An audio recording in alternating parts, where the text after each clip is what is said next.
کہ وزیراعظم شہباز شریف کا کہنا ہے کہ ٹیوب ویلز کے شمسی توانائی پر منتقل کرنے سے کسان خوشحال ہوگا۔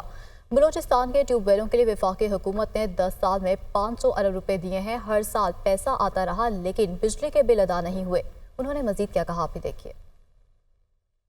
جن کے ٹیوب ویلز ان کو ہم جو بجلی جو ان سے آتی ہے اپنا فریج سے اس سے ہٹا کے شمسی توانائی پہ ہم لے کے جانے کا آج ابھی معاہدہ ہوا ہے وفاق کے درمیان اور بلوچستان حکومت کے درمیان۔ اس سے 28,000 کسان مستفید ہوں گے۔ اگر پچھلے 10 سال کا تخمینہ لگایا جائے تو اوسطاً 500 ارب روپے وفاق کے ضائع ہو گئے، چونکہ بجلی کے بل ملتے نہیں تھے اور کسانوں کو کبھی 2 گھنٹے کبھی 3 گھنٹے بجلی ملتی تھی، وہ ساری بجلی یعنی غائب چوری ہوتی تھی۔ 3 مہینے میں مارکا سر کریں گے تو ہم انشاءاللہ ان کو اسلام آباد بلا کر پبلکلی اس کی تحسین کریں گے۔ صدر مملکت آصف علی زرداری لاہور پہنچ گئے۔ گورنر پنجاب سردار سلیم حیدر خان نے صدر مملکت کا ایئرپورٹ پر استقبال کیا۔ آصف زرداری آج پروفیسر وارث میر کی برسی کے سلسلے میں سیمینار میں شرکت کریں گے۔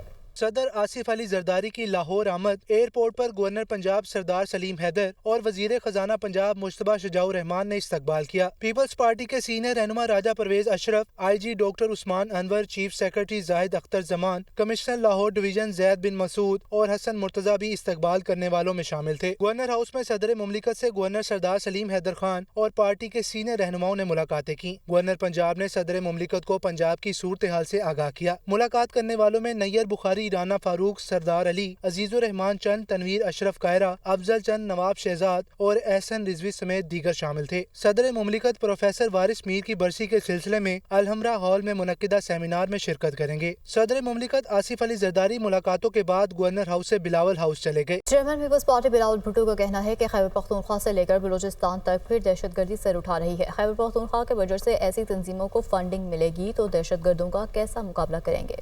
انہوں نے مزید کیا کہا، آپ بھی دیکھیے۔ بلوچستان تک ایک بار پھر دہشت گردی کی جو تنظیمیں ہیں وہ اپنے سر اٹھا رہے ہیں۔ اس قسم کی آرگنائزیشنز کو فنڈنگ ملیں گی تو کس قسم کا آپ سمجھتے ہو کہ ہم ان کا مقابلہ کریں؟ پختونخوا کی حکومت آج سے نہیں 15 سال سے دہشت گردوں کا مقابلہ کرنے کے بجائے ان کا سہولت کار بن جائیں گے۔ سیکیورٹی سچویشن کو بہتر کرنے کا کوشش نہیں کیا گیا تو سیکیورٹی کا سچویشن ہمارا معاشی حالات سے ڈائریکٹلی لنکڈ ہے۔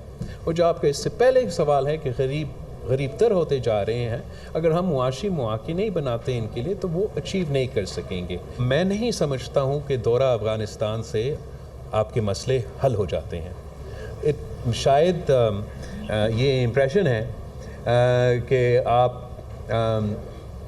ایک جہاز پکڑ کے وہاں جائیں اور سارے مسئلے حل ہو جائیں گے۔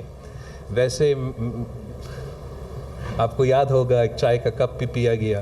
افغانستان اور پاکستان کے بیچ کے مسئلے ہیں، ہمارے عوام کے فائدے میں ہے اور ان کا عوام کے فائدے میں ہے کہ ہم یہ مسئلے کے حل نکالیں، اور کوشش ہمارا یہ ہونا چاہیے کہ ہم حالات کے بہتری کی طرف لے کے جائیں۔ وزیر اعظم کا بہت اچھا فیصلہ ہے کہ انہوں نے یہ اے پی سی کا موقع دیا، جہاں نہ صرف پیپلز پارٹی مگر ساتھ ساتھ دوسری جماعتیں بھی آ کے اپنا موقف ضرور دیں۔ Chairman Pakistan Peoples Party Bilawal Bhutto Zardari کے پشاور دورے کے موقع پر گورنر خیبر پختونخوا فیصل کریم کنڈی نے بادشاہ خان ایئرپورٹ پر ان کا استقبال کیا، جبکہ گورنر ہاؤس پہنچنے پر پارٹی کے صوبائی قائدین نے بلاول بھٹو کا استقبال کیا۔ پاکستان پیپلز پارٹی کے چیئرمین بلاول بھٹو زرداری نے پشاور کا ایک روزہ دورہ کیا۔ بلاول بھٹو زرداری نے گورنر ہاؤس میں گورنر خیبر پختونخوا فیصل کریم کنڈی سے ملاقات کی۔ فیصل کریم کنڈی نے چیئرمین بلاول بھٹو کو روایتی تحائف پیش کیے۔ ملاقات میں صوبے میں سیاسی صورتحال پر بات چیت بھی ہوئی۔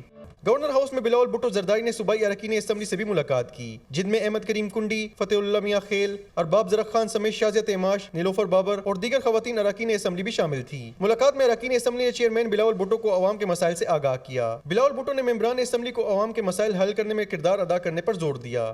چیئرمین پاکستان پیپلز پارٹی نے اسکواش کے ورلڈ چیمپئن جان شیر خان سمیت دیگر کھیلوں میں گولڈ میڈلسٹ کھلاڑیوں سے بھی ملاقات کی۔ بلاول بھٹو نے کھلاڑیوں کو سووینیر بھی دیے۔